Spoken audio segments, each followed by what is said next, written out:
Good evening. I'm Crystal Matlock, Associate Dean for Inclusive Community, and I would like to welcome you to the February edition of the Nights to Know, where we proudly celebrate Black History Month by amplifying Black excellence. As we celebrate the rich history of Black heritage, culture, and contributions, this month's spotlight shines brightly on the remarkable achievements, stories, and voices of Black women from Wartburg College. Dear Black women, you are beautiful, you are kind, you are smart, you are lovely, you are gorgeous. You are amazing. You are phenomenal. You are worth it. You are perfect. You are strong, just in case you did not know. I hope you enjoyed tonight's edition of Women at Wartburg Amplifying Black Excellence. We welcome you to submit your questions in the chat during tonight's webinar. We will be reviewing the questions and answering as many questions as possible during the Q&A near the end of the webinar. Now, please help me welcome President Ertzman, the 18th president of Wartburg College, who will help facilitate our panel this evening.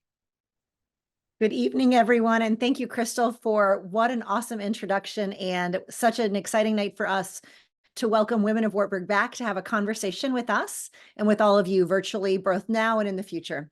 So we would like to welcome our current students, alumni, and other friends of the college to our series that we're calling Nights to Know Women of Wartburg, a series that explores the amazing work that Wartburg graduates are doing out in the world. The theme for this year is Women of Wartburg, and already starting to think about what we can do for next year. As Crystal said, I'm Becky Ertzman. I'm the 18th president of Wartburg College, and it is my honor and privilege to welcome Maya Cable. Maya, would you turn your video on for us? Maya is a fourth-year journalism and communication major and a leadership minor. She's from Rockford, Illinois, and currently lives in Kennesaw, Georgia. She's in her fourth year at Wartburg College, majoring in journalism and communication and minoring in leadership. She holds many distinct roles on our campus, including an orientation leader, the Black Student Union treasurer, a Tower Agency member, and a member of the Public Relations Student Society of America, also known as PRSSA. She's a short sprinter for the indoor and outdoor Wartburg track and field team, and this weekend she will compete in the ARC Championships in the 60-yard dash. We also look forward to seeing Maya run the 4x100, the 100, and the 200-yard dash as we open the outdoor season. Maya did a beautiful job last night of co-hosting the Black Student Union formal event, the first time ever at Wartburg College, and sang for us a Whitney Houston song, and it was amazing. In her free time, Maya loves to write music, and she's a fabulous singer. So Maya, I will hand the mic over to you. Hi, thank you for the amazing welcome. Today I will be introducing our panelists. As I call your name, you can just turn your cameras on. First, I'll be starting off with Latasha Burrell. She graduated in 2007. She is a small business owner. She owns Redefine and Reveal Massage Therapy and Bodywork. The next person I will be introducing is Dr. Ozzie Forbes. She graduated in 2010, and she is a doctoral lecturer and a BSSW practicum director. And last but not least, we have Felicia Boone from class of 93 and 23. She's diversity and equity and inclusion consultant for Hennepin County. So Tasha, we'll start with you. Is there anything you'd like to add or share about a quick story of your time at Wartburg, or anything you'd like to add as an introduction? Yeah, I first just say thank you so much for having me. I will say that it is true. I genuinely bleed orange. From my time as a student athlete at Wartburg, Black Student Union executive as well, human anatomy, physiology, a supplemental instructor, and so much more, to now I'm serving on the National Advisory Leadership Board for Wartburg College, as well as hosting international students. I've worked there as a former coach and assistant director of the Wellness Center. And so truly bleed orange through and through. And again, thanks for having me. Our pleasure. Dr. Forbes, is there anything you'd like to add for our audience tonight? Just thank you for allowing me to be here. It's definitely a pleasure. Definitely excited to join just the team tonight, and just the people who are on the panel. I'm honored, truly, and honestly, thank you. And Felicia, we'll wrap up with you. I'd like to add that you are a current Board of Regents members. We're really grateful for your leadership and your amazing contributions to the college, your time and effort and energy and wisdom that you share with me and with our whole board and with our senior team. Is there anything else you'd like to add, either from your undergrad or graduate experience at Wartburg College? Just to say that in my undergrad, I was one of those students who stepped away from the church and got tricked back. So some of you can ask that story later. And so now serve actually as the Minneapolis Area Synod of the ELCA Vice President. I'm on the Commission for a Renewed Lutheran Church and on the leadership team for the Multicultural Youth Leadership event that'll happen this summer in New Orleans. And those spots are open. So if you're leading youth, especially youth of color, make sure you get registered and come on down to New Orleans in July.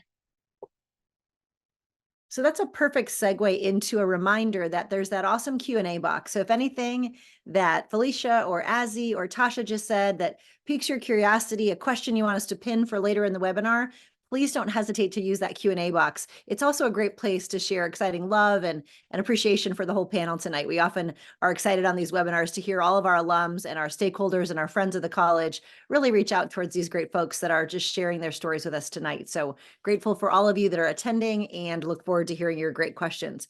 So our first question for the panel tonight is to talk a little bit and ask them to briefly describe their role and the organization they work for, as well as what inspired you to pursue a career in your field. Finally, and because we need many questions in one, what keeps you motivated in your work? So who do you work for? What inspired you and what keeps you motivated every day? Yeah, I'll take that one first. So again, Latasha Burrell, I'm the owner and founder and licensed massage therapist of Redefine and Reveal Massage Therapy and Bodywork LLC. It's a long time coming to get to owning my own business, something I've kind of delayed, but I felt always called to do. From a young age, I felt like I had a gift of touch. I was the one who my family and friends at sporting events wanted me to rub their shoulders. So I definitely had a gift of touch, and that grew into my passion for anatomy and physiology. I was a student athlete for sport in high school and to sport in college, and I always have felt the aches and pains, and I just generally loved anatomy and physiology. I was an undergrad in fitness management and then a graduate student at UNI for Masters of Exercise Science. So it always kind of stuck with me. And it wasn't until after I was a head college basketball coach in Chicago before I pursued my massage therapy career. And so that just the degree really, and I hung on to that for 10 years before now finally launching my own business. My business is focused on chronic conditions and athletes, really repetitive moments. We live in a fast-paced world, and so much of us normalize pain in our soft tissue, and a lot of surgeries, opioids, different things can be managed. Our moods, our rest, our anxiety, all that. There's so much evidence-based with massage therapy, and so I am inspired by the gift of touch. It's powerful. There's so much healing and safe therapeutic touch. And also what keeps me motivated is the people. You get to build relationships throughout massage therapy. It's almost like a mini therapy session at sometimes. But in genuinely, like, I'm motivated to heal. I'm motivated to give back in a way that maybe I haven't had that before in a safe touch or abuse. And I also just love massage therapy. So I would get that every day. So if anyone is throwing out gifts, just hand me a massage. I'll take that anytime. But I'm very motivated by giving back to the community. I have a healing program, and I can touch on that later. But again, it's a way that I can serve and give back in a way that helps people with their lives.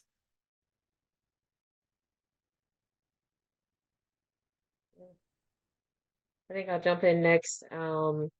Very similar to Latasha, I try to give back. So my full-time job, I have 3 different roles, very similar to what Latasha was saying.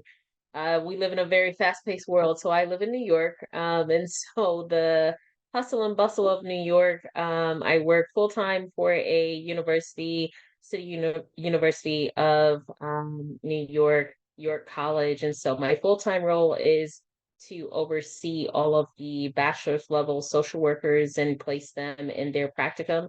So that's my full-time role. And then part-time, I make sure that people get that healing idea of therapy through the Brooklyn Center of Psychotherapy. And so I do some psychotherapy on the side. And then my part-time of the part-time is my small business, and I provide some coaching and consulting through my small business, A to Z Coaching and Consulting, where I assist people in learning just how to build resiliency in their different roles within their jobs, and also support them in different roles and making sure that they understand what it means to elevate whatever they're doing in their role. So that's kind of what I do in different kind of aspects.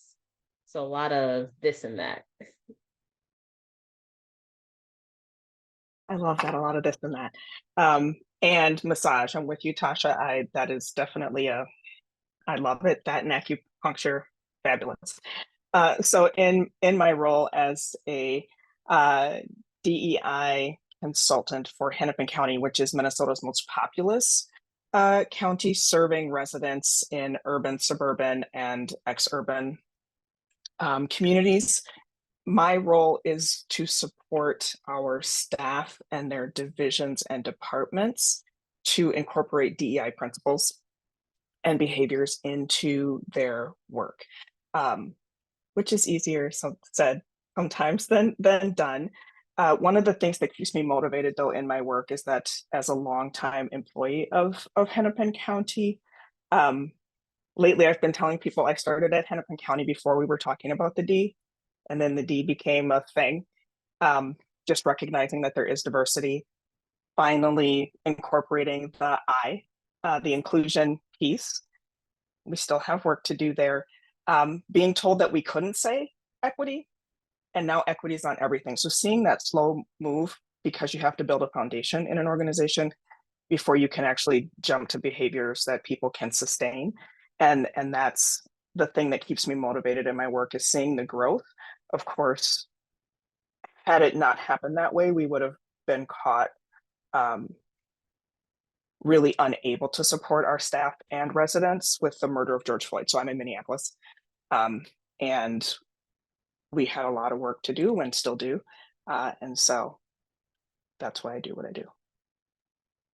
Felicia, you said a term that I'm not familiar with. You use the term ex-urban. Can you define that for us? Oh, sure. So suburban, I think most people understand suburban.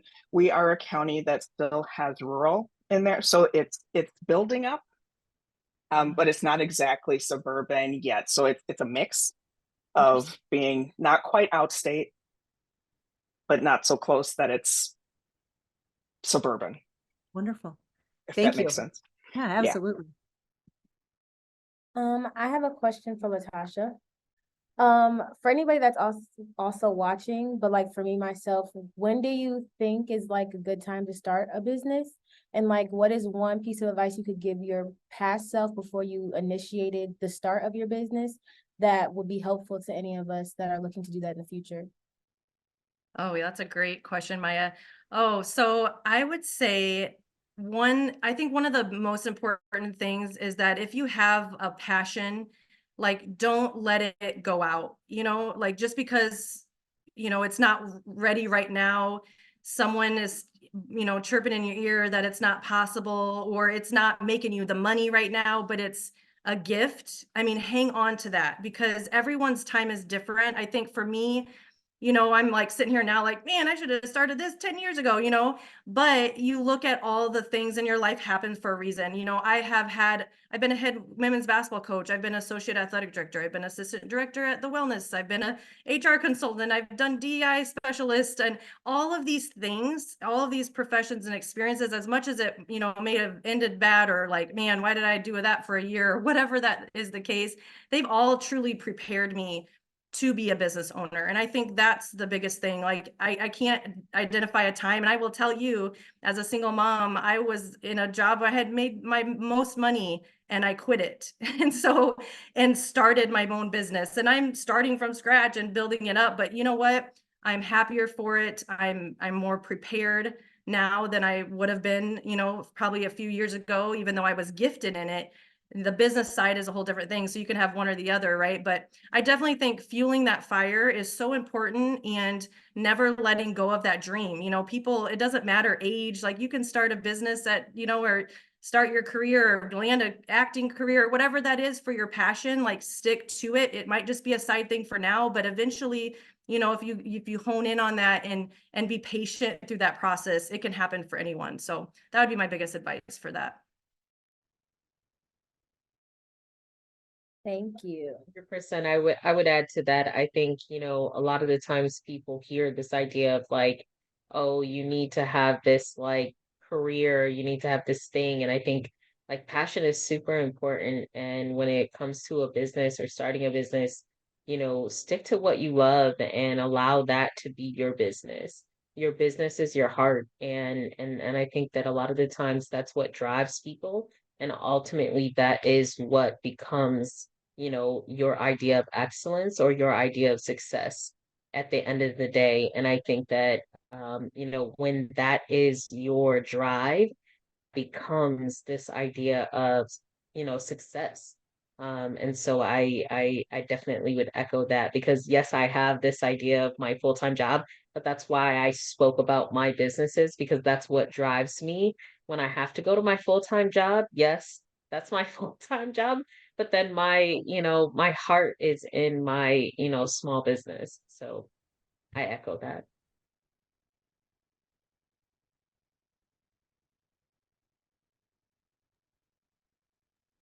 Okay, does anybody have anything else they want to add before we go on to the next question?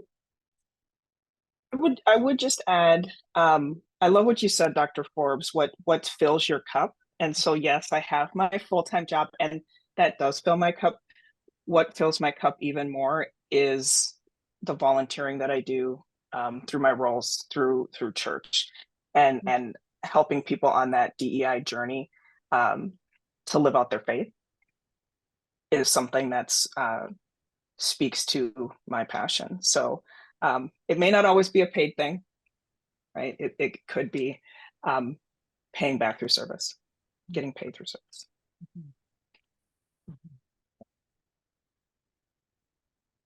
For our next question, it is, can you share a memorable success story that had a significant positive impact on you and your community or the public at large? Sure, I will jump in and answer first here. I think when I first heard this question, I was thinking the Konditorei and those lovely green tea smoothies. And then I was like, okay, good serious AZ, what really impacted your life? And I think it was the move to New York. The move to New York was very difficult for me because very similar to what we were just talking about, this idea of what can fill or your cup or fuel this idea of um, what really drives you. And I think I was in a great job after leaving Wartburg. I transitioned into a nonprofit organization where I really loved what I was doing and I was in a good space and I was a community coordinator and working with the community outside of Chicago. And I think that it was great. And I actually took a pay cut moving to New York. And at the time, I didn't realize what that meant, moving to New York and how expensive it was and things like that. But I think that that experience moving to New York just opened up so many different doors. And I think that the experiences that people talk about, there were conversations that I had, whether it was like in Crystal's office and her telling me about like, hey, you know, when you finish college, like no one's gonna be here to talk to you about these things, or no one's gonna tell you about like, hey, you know, calm down, things are going to be okay, and no one's going to kind of like hold your hand through these circumstances and things like that. You know, it was those circumstances that kind of came to fruition, if that makes sense, that helped me realize that like, oh, I'm actually living what I was taught when I moved to New York. And I think that that transition, both in real life and in my career, I think, you know, at that point, I already had my bachelor's in social work, and I realized that at that point, I needed more education. I needed more experience. And then I also needed to decide what I wanted to do, right? I think that after I finished my bachelor's, I realized like, I think at that time I was thinking, oh, I have my bachelor's, so I'm good. And that's all I needed. And I realized over time, like with my degree in social work, I needed more for what I wanted to do.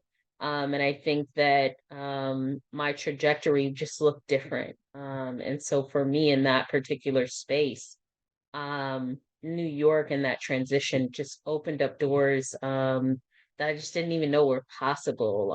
I coached Division I basketball. I ended up getting and working through my CDL and like just so many different doors that I just didn't even understand were there. And I think that yeah, for me, that transition was just life changing, but it also just helped me see different career opportunities that I didn't know were possible. And so for me, that definitely was a life experience, but it helped me like reference Wartburg in a lot of ways because it was those conversations that I referenced back to, or those experiences that I referenced back to, and a lot of them referenced back to um, Wartburg for several different reasons, which I'll talk a little bit more about. I'll jump in. I love that. I had looked at Master of Leadership programs for probably over 7 years, and either the timing wasn't right, or the money wasn't right, or the program changed. And then the pandemic hit, and Wartburg says, hey, we're going to have this inaugural cohort for Master of Arts in Leadership. And if you're an alum, you get a discount. And I was like, ooh, discount. And then tuition reimbursement. Right. You have to use all those dollars that are available to you. And what else am I going to do? I'm stuck in my house. But that program being project-based, that was also a time where my employer said, hey, we have an opportunity for you. And you know what that means, right? And they're like, we need you to create a mentoring program for individual contributors. I'm like, okay. So I used the program to help me create this program. And what we've heard, I mean, we have over 10,000 employees in Hennepin County doing various jobs, from plowing streets, not this winter, to building the bridges and engineering the bridges, and public health nurses and social workers. And but what we don't have is that thing to support individual contributors get to the next level, whether that's a formalized leader position or not. And what I'm hearing, so the third cohort will start this spring of this program, and what I'm hearing from people is that it's changing the culture in the organization, because people are feeling confident in their leadership and understanding that they can lead from wherever they're at, and that leaders aren't cookie cutter. And that's one of the things that Wartburg helped me understand. So I was president of the Black Student Union my senior year at Wartburg, and that created a lot of opportunities for me to begin leadership. Being tricked back to church created leadership opportunities for me that my pastor saw in me that I didn't see in myself, but they opened doors and have led to places where I'm at now, being able to look back on where that all started. So. Yeah, I love what both of you said. Felicia, you talk about changing the culture, leadership, you know, taking risks, and Dr. Forbes, you talk about circumstances, change and transition. And so for me, one of the successful stories and positive, you know, impact that has made on me and the public actually occurred in Waverly, Iowa, when I worked there at the time. It was during 2020. I was hosting international students, and obviously it was a very unique time. And you know, bless these students. I started taking international students in as I was a assistant professor, and I just really got to draw on them. Like, I couldn't imagine, I was 2 hours away from my family, to be that far away and not have, you know, Thanksgiving or Christmas or holidays and breaks, let alone in a pandemic, let alone in a, you know, liberation movement, right? And so it was very a unique time. I was I was struggling personally in the space that I was in and the community, and so weren't these students. And for me, I was a part of a organization I co-founded called Embrace Celebrating Diversity, and we partnered with Wartburg College Inclusive and Diversity Committee and Council. And one of the things that we came up that is still lasting today is called the Embrace Thy Neighbor Pledge. And they helped create that. And that's something that I'm using today with what I created during that time when I didn't necessarily feel safe to run, walk, play outside with my son. And I created Embrace the Race, a 5K. It started off of a desire to help, promote health equity, to spread cultural awareness, and to unite people together. I knew I wasn't alone in this fear. I knew I wasn't alone in what was going on in this world. Obviously, we've had deaths of Ahmaud Arbery and Breonna Taylor, and George Floyd, so many others. And so this kind of sparked a desire, a need to like get people together to help educate, to bring awareness, right? All these things. And so from that, in a week's time, we kind of culminated it together, and we put together a race, and we had diverse books from diverse authors supporting minority bookstores.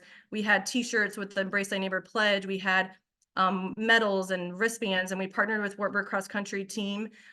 Year 2, I lived in Des Moines at that time, and I planned it and coordinated it with so many volunteers and former board members from Embrace Celebrating Diversity. And we were able to put it on year 2 at the track stadium there, the football stadium at Wartburg, and tripled our numbers. And so I'm proud to say that from that today, I've kept it going virtual 2 years in a row here in Des Moines. And this year, I'm actually just had a first committee meeting last night. I got a team around me now, so I can do this, and we're going to do it live in person at Grays Lake in Des Moines, Iowa. And it's going to be June 14th, the day before Iowa Juneteenth, Neighbors Day. And so it's going to be a great for Juneteenth, and it's going to just be an inclusive movement race. And it's all about how we bring people together and spread awareness and unity and promote health equity. It's going to be all abilities, skateboards to bikes to wheelchairs to strollers to you name it. And it's really just, we need more of this togetherness. We need more of this, and we need to understand that we are all in this together. And I think this is the point of this race. And it originated out of Waverly and my ties to Wartburg College. And I think there's a virtual component. So if anyone's listening and they're not from Des Moines, they're not in Iowa, and you can't make it, it's virtual too. We'll have a live virtual. My first participant last year was from India. And so the impact that it's made, we've had people from North Carolina, Wisconsin, Oregon. And I think that potentially this could be, bigger. Again, this isn't about me. It's a bigger cause. And I think that's what, Wartburg helps do. And we'll talk about that just in the servant leadership. And I think that is something that this helped me establish, taking something negative and turning it into a positive for the greater good. I have a question for all 3 of you. Either one of you guys can answer. You said something that stuck out to me, Felicia, about how something has shaped you at Wartburg, but like all 3 of you kind of covered the topic of like moments that happened that kind of like flipped the switch for you guys. I believe that everything happens for a reason, and that you go through things because they help shape you as a person. And I feel like a lot of that has happened to me this year, and it has helped me kind of stand in a leadership role just all over around campus, not just like within my team. But it was like, it kind of took a minute for me to get there. I feel like there are a lot of people here, not just students of color, that have the potential to stand in their power of a leadership role, to not just help themselves, but others around them in their community or in their friend circles. How do you think that they could tap into that sooner? Or like, what could we like do to help them realize like, oh, I shouldn't just stand in the back and wait for somebody to pull me along. Like I can say something, I can do something, or I can be a change to the campus. I love that question, Maya, because like I'm working with adults who maybe have been in their career for more than 5 years. And one of the components of the program is they have to do a 5-minute presentation. I'm like, you can extemporaneously speak, you can prepare a PowerPoint, you can do, interpretive dance. No one's taking me up on that one. But the adults that are afraid to stand in their power, it's huge because we have these ideas about what a leader looks like, sounds like, and it often isn't reflected back to us, right? So we need windows and mirrors. And what I tell these adults is the same thing I would tell a student. Do it scared. Do it scared. I get up and speak in front of groups all the time. And there's always a little bit of something in there, like, I'm going to trip. I'm going to misspeak.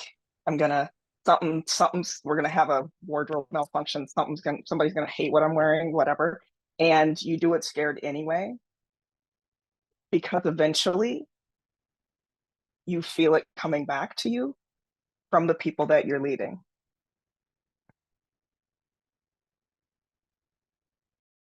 Yeah, and if I can just add on to that, I 100%, as a professor, I teach every week, and I don't know how many years prior to this I was running high schools in New York, and the same experience. Like every week, this the imposter syndrome. You think that you are not adequate. You think that you are not showing up in the space like you should be showing up in the space. And if anybody knows, Crystal knows, who I was prior to you all knowing me as Dr. Forbes. She knows the scared little person who came in, as a student coming to Wartburg. And I think that that's the beauty in it, though. You get to show someone else who that person can be, and the beauty about like doing it scared, doing it in this space of like not knowing, if you're going to mess up, and still doing it and still showing them, hey, listen, this is what it looks like to do it scared. This is what it looks like to still show up your authentic self. And I think that people appreciate authenticity. People appreciate this space of being able to show your real self. And I think that if you do that, then they will appreciate exactly who you show them. So, to all of those leaders, to answer your question more directly, Maya, to all of those leaders who are afraid to show up their authentic self, people are waiting on you. Show up your authentic self. Yeah, I love that. Absolutely. And I think, doing it scared, I think the quote is like, speak up even if your voice shakes. And I think that is very powerful. I know in my moments, where it's like, I'm nervous to get on this call, right? I think there's so many times where, we talk ourselves out of situations that really like aren't that bad, right? That aren't that big of a deal. It's like, oh, that's all the response was, and I think it's much simpler. And I think a big part of that is speaking up, is even just having conversations. Something I'm learning as a business owner is networking. I joined a networking group, and I think the power of networking, you just tell someone about what you're doing or an idea you have or a thought, and people are more often than not willing to help you with that. Oh my gosh, I know you. There's a lot of connectors out there. There's people that enjoy connecting you to the right people.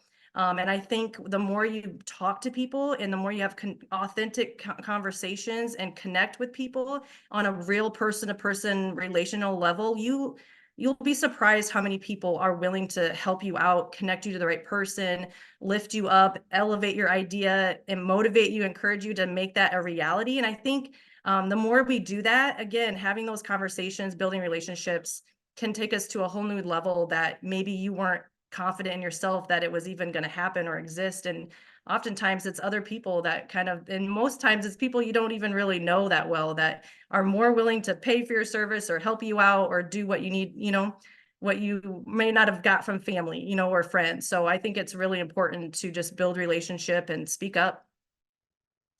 And Tasha, you said the networking is key. The other thing I think that is key is having a mentor. And that's not somebody who's going to tell you what you want to hear. They're going to tell you the things you need to know. And I remember my first leadership development program at Hennepin County as a manager. And one of our sessions was with someone who's like, you need a personal board of directors. And all of these people are going to serve a different function, and it's going to change. And so recognizing that too, that as you grow, you need to make those steps too with those people who are going to be your sounding board and tell you the truth.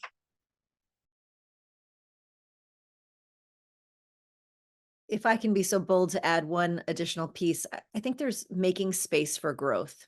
And I think for those of us that are in leadership roles, creating the spaces and places where people can come and be themselves and be vulnerable and be authentic and try and maybe even fail, but give them space to try and make it a safe space. Make people feel like you are there with them, you're encouraging them and motivating them, but also just caring about them. Because if we don't try, we're never going to succeed. And so that tiny little word of trying, I heard that in a graduation speech once, and I thought, yeah, that's it. Like, we just have to try, but people have to create the situations where you feel comfortable and confident, and that that somebody is going to be there to pick you up when you fall down and put you back on your feet and say, try it again. And I think that's a really important part of that mentoring piece, Felicia, that you spoke to, is the people you trust to be standing behind you and say, okay, girl, get back on your feet, get going.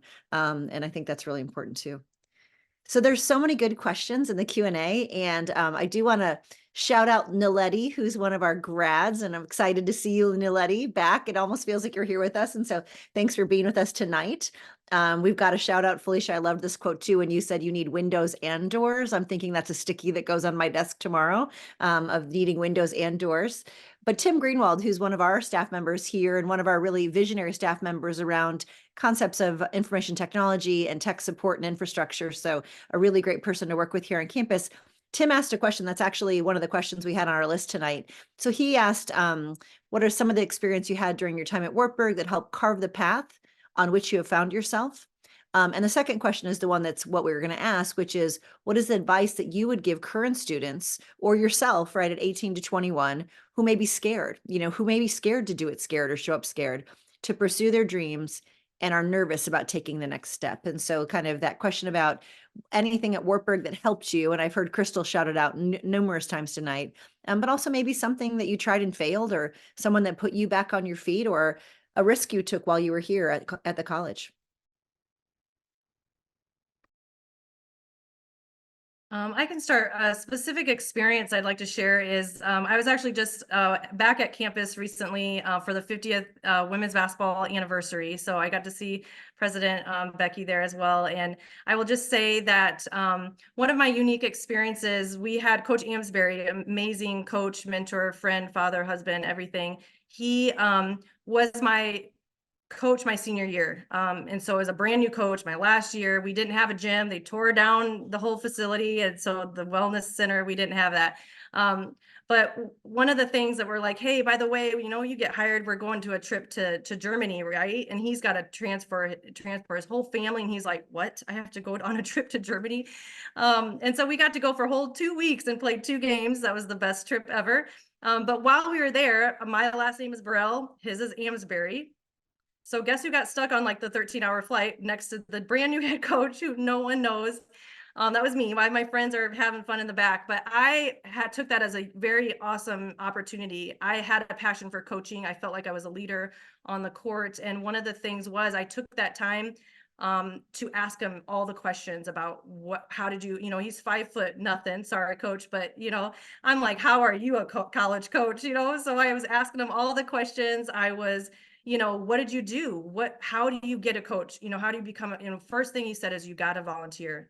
You got to serve your time. You have to get involved with Parks and Rec, get involved with AAU, like whatever it is, build those relationships, build those connections, and also get your master's. That was one of the big things. And I had no question after that. I knew I wanted to set myself apart as a Black woman, as a female, as a first generation. Like I knew, I'm looking around, all these people are graduating in the same major. Like, how am I different? And I knew, so that was a big moment for me to know, like, I'm going to, go to get my master's. And 2.5 years after I was 24, I got my first head coaching college job and associate professor. Might not have been most prepared for it, but it happened. And it was through the mentorship and leadership of Coach Amsbury. And I got to see him. I got to see him in the interview process. I got to see him coach and lead. So that was very important for me. One of the other things with that is servant leadership. I think that's the whole mission around Wartburg. I feel like that's the main thing I got from the mission statement.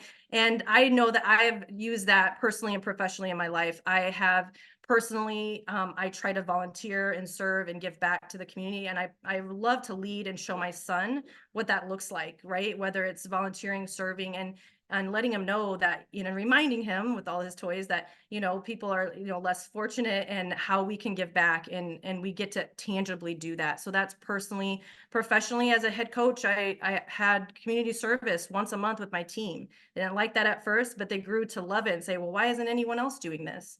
And because it was about the emotion that came from it. When you serve, you might find a new passion and a new hobby or a new career path, right? There's so many opportunities and new relationships that come from serving.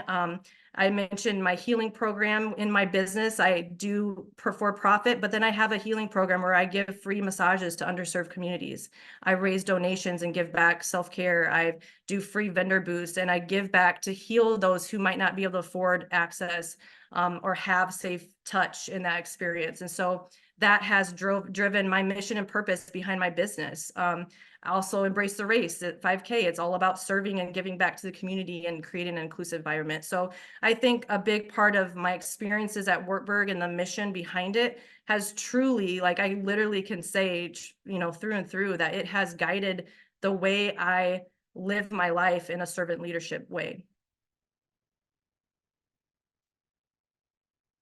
I would say for me, it's I went to college because I knew I had to go to college. Like I knew that from a young age. It was, you're either going to go to college or you're going to get a job and you're going to move out of this house, right?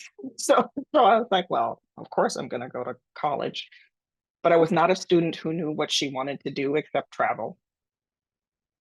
That's all I knew I wanted to do. So I was a Spanish major because at that time, you got a whole junior year abroad, not a semester, right? It was a whole year. And that's all I knew.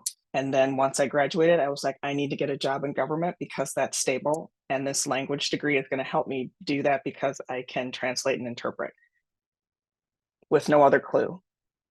It's really not until the past 5 years of concerted DEI. Now, much of what my career was involved with DEI before it was DEI, but really not until the past 5 years, having that concerted focus on DEI, did I know what I wanted to do, which was also part of getting the master's degree because I want to use these skills in the ELCA. And we're a group of folks that love their degrees, right? They're not going to listen to you unless you have letters after your name. So I knew that. But I also love to learn for learning's sake. And it's okay if you don't know what you want to do right out of the gate.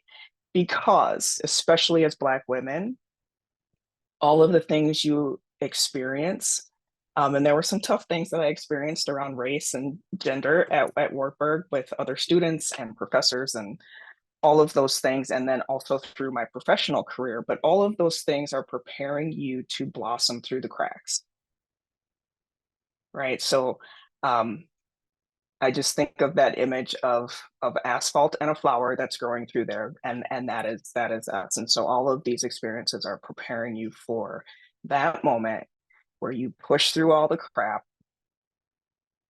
and show what you got.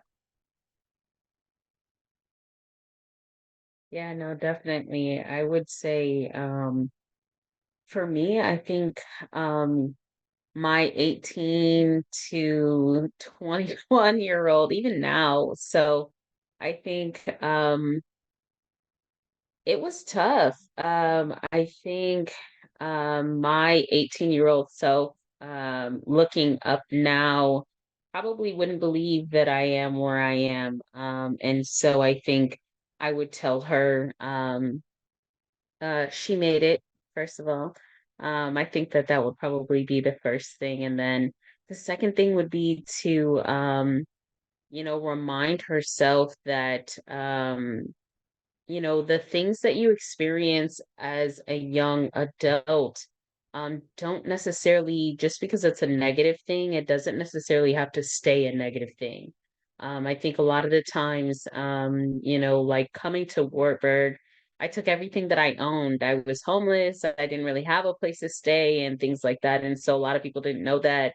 And so when I came in, I just always had this like dark cloud over me and always was thinking so negatively about my life circumstances.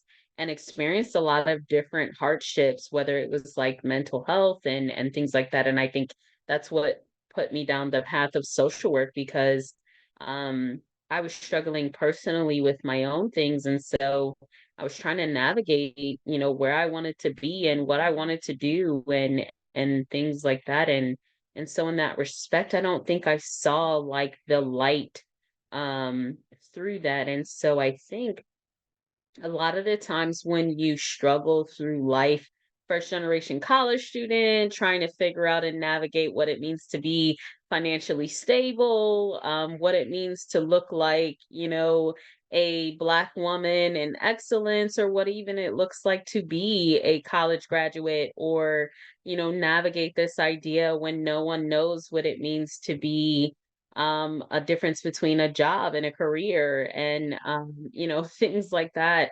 You're kind of like walking in the snowstorm by yourself. And so in that respect, I think I always thought this idea of like, oh my gosh, it's so hard and all of these things are so negative. And so for me, I think one of the things I would tell her is that like it doesn't have to be negative, right? These things are things that help you build resiliency. And so that's ultimately what I wrote my dissertation on, is this idea of building resiliency. And so my dissertation was this plan of resiliency, how you, regardless of if you have resiliency currently or if you don't have resiliency, this idea of building resiliency and how resiliency is so important throughout your lifetime, and turning these things that, whether it's society or people who tell you that these things are so negative, or like that you should stray away from these, I think these things that people see as negative, and turn them into positives, and build excellence with inside of them, right? Like, yes, was it hard? Absolutely. Was it difficult? Absolutely. Did it hurt? Absolutely. But am I better because of it? Absolutely. Do I have these abilities to speak from a place from authenticity?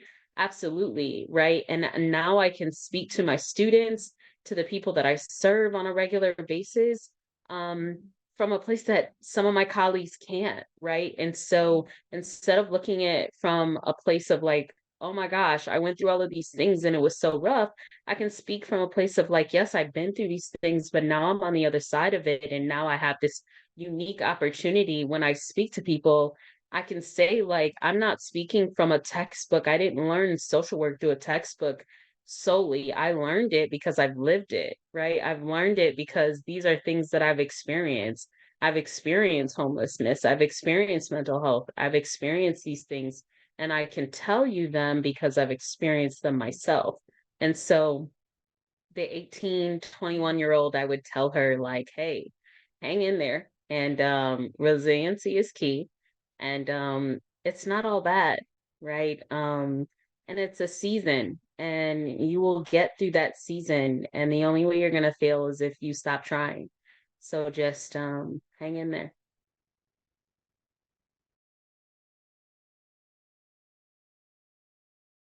I love that. I would just, yeah, echo what you said about the resiliency, and turning those, what you feel are negative moments, that eventually that becomes people's testimony. And that becomes your business, that becomes your name, whatever that is, that you can turn that negative to a positive. And I think, to echo that resiliency, I would just say for 18, 21-year-old self, give yourself grace.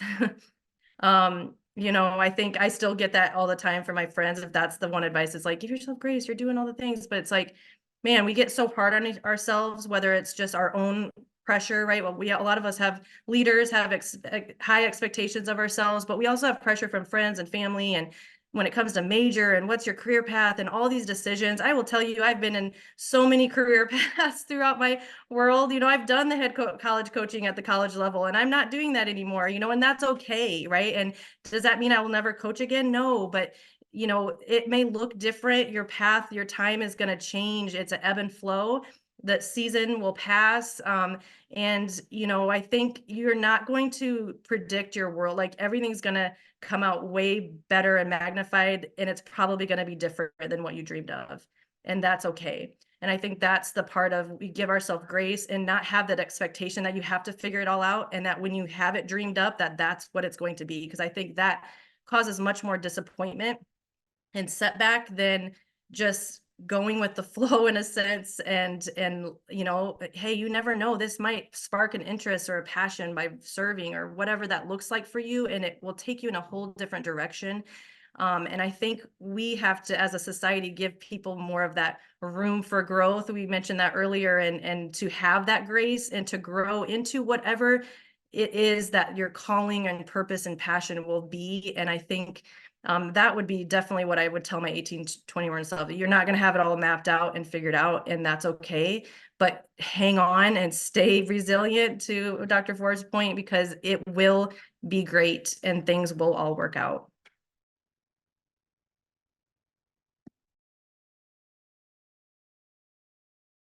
Now, to keep us on track with time, here's my last question for the day. Reflecting on the theme of Black excellence, what does success mean to you personally, and how did that define your personal success in the business world? I will start that one. For me, that is success now in my life looks very different than when I graduated the first time. Now it's about peace in my life, and not caring so much what other people think. So speaking to that pressure that Tasha was talking about, either self-imposed or from other people and what they think I should be doing as a Black woman. Okay, great. That's your thought. I have a different one, and I'm not going to get involved in your mess.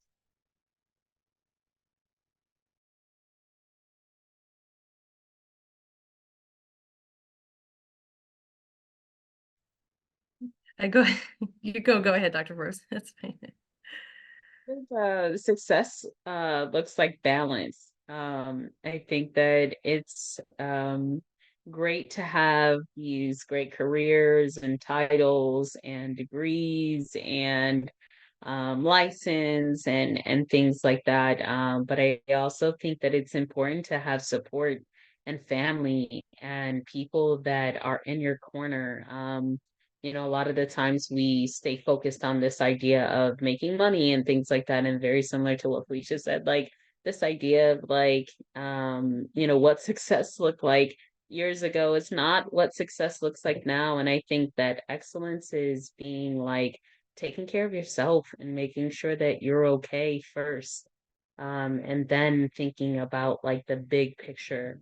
So I think for me, taking care of myself and making sure that I am balanced in that idea of self-care, and also making sure that obviously that, you know, definitely bills are paid and things of that nature, but balance. Yeah, I love that. I definitely need to use more of that in my life. And I think that's, you know, part of what success looks like too, especially I think COVID taught us a lot about that balance. We learned a lot. There's hybrid work, there's more empathy and compassion for people and what they're going through. And I think that is definitely something that we need to give ourselves more of that, as well as much as we give it to others. You know, and I think success to me is more so, I think back in the day it was like records and titles and status and all that, but like in the day, like none of that matters. It's about how you make people feel. Like what, that to me is a legacy. It's what are people going to remember you about? How did people remember how you made them feel in your presence? And then simultaneously, how did you feel doing that, right? If you're stressed and doing all that, like if it's not passionate, if it's not, you know, filling your cup, right, then maybe you should rethink about what you're doing. But I definitely feel that that sort of self-love, we've got to give it to ourselves so that we can better serve the community that we're here, you know, to help with. So yeah, I agree with both of you, and that's great. Yeah.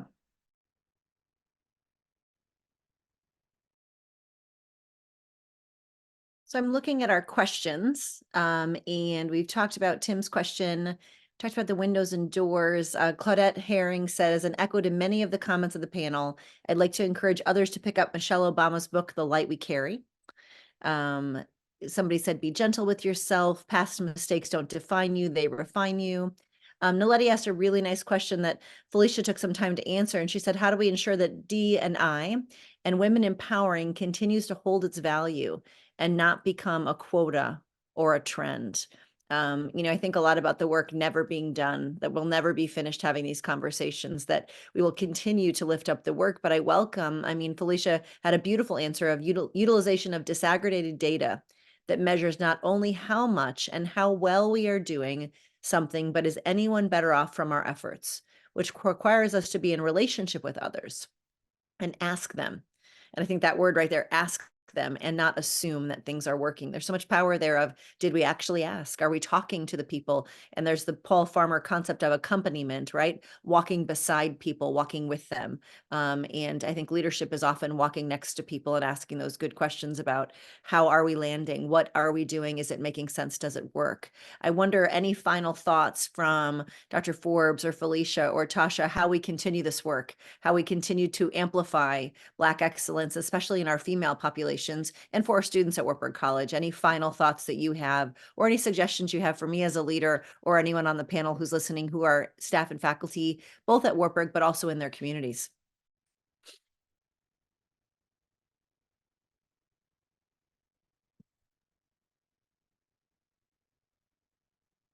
I think we keep doing things like this, right? I think we continue this conversation. I think it's important, right, to open up the space to talk about things like this, and also to continue to network, right? For the people who are listening, for the people who will watch this recording, it's important to open up this space to talk about the events. I mean, I'm listening myself, and I didn't know that the things that are happening for Latasha, and I'm thinking like all kinds of sparks are going off, like, oh, I can put this out to my social work students. I'm like, okay, perfect. Like networking events, I'm like, okay, perfect. I'm gonna put this out this week for, the different spaces and places. And I think that that's what it's about, right? That is Black excellence, right?